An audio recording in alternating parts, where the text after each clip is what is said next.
ছোটবেলায় একটা কবিতা অনেক শুনতাম। লেখাপড়া করেছে, গাড়ি ঘুরে চড়ে সে,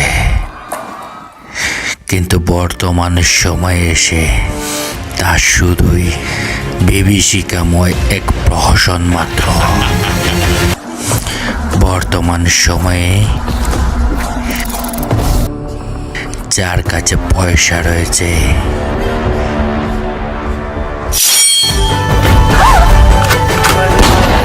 তোমার আমার প্রেম গল্প না রঙে রঙে রাঙা। আর যার কাছে পয়সা নেই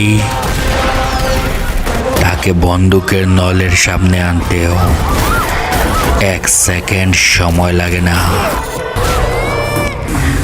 আর এমন জালিম পৃথিবীতে মাত্র একটাই, আর সেই জালিমের বিনাশ না হওয়া পর্যন্ত আমি